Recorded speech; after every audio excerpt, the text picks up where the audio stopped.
Hey everybody, I'm headed to a fitness class.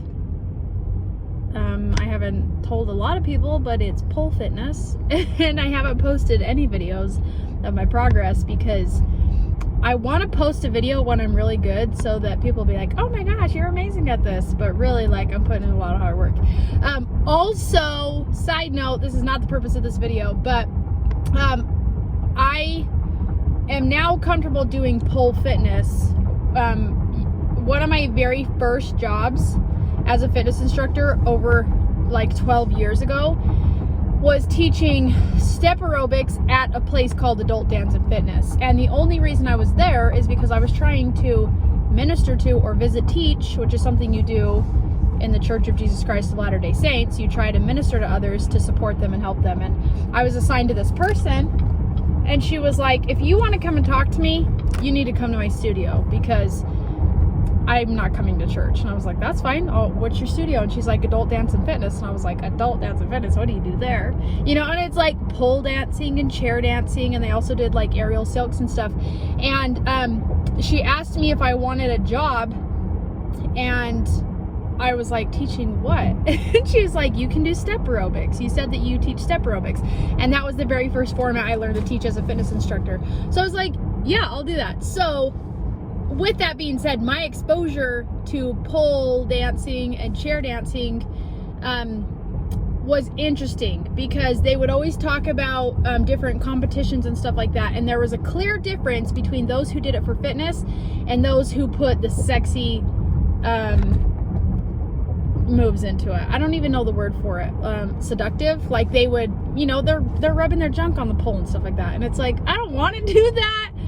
But I want to be strong enough to do a lot of the things that I see people do. So anyway, 12 years ago, I was not comfortable exercising in a bra or short shorts. Like I was covered, shoulders covered, knees covered when I would work out. And now my perspective is much different. My confidence is much different. A lot of stuff is just much different. So anyway, I will post up eventually. But like I said, for me, it's like, yeah, it's okay to be in a two-piece swimming suit, but I still feel a little weird if I'm in like Spanx and a sports bra. Anyway, I don't know how I got on that. The purpose of this video was that I saw a video today on Instagram that was like, hey, therapy tip. You are not responsible for your parents' happiness. Like that's their job. And for me, if you guys know me, if you don't know me, 2020 was the year where I'm like, I'm not dealing with crappy people in my life, even if those people are blood related. Like if you make me feel like crap and you're demonstrating abusive behaviors to me and the people I love, like I'm finally, after years and years and years, gonna stand up for it. So that's what I did. So when I heard this on Instagram or whatever, I was like, duh, like I'm past that. I'm so past that because I know I'm not responsible for my parents' happiness. That's up to them. But the reality check that I had, because I'm in the midst of parenting kids. I have 4 daughters. They're 6, 8, 10, and 12. And I have a part-time job reading parenting books. Okay. So the reality check for me was my kids are not responsible for my happiness either. And I should not base my happiness on my kids' behavior.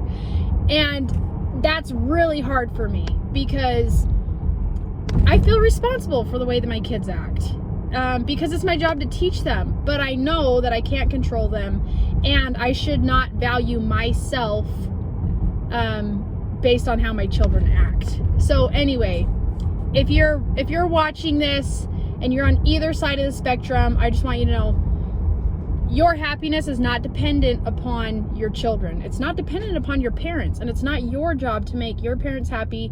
And ultimately, like, the only thing you can control in life is you.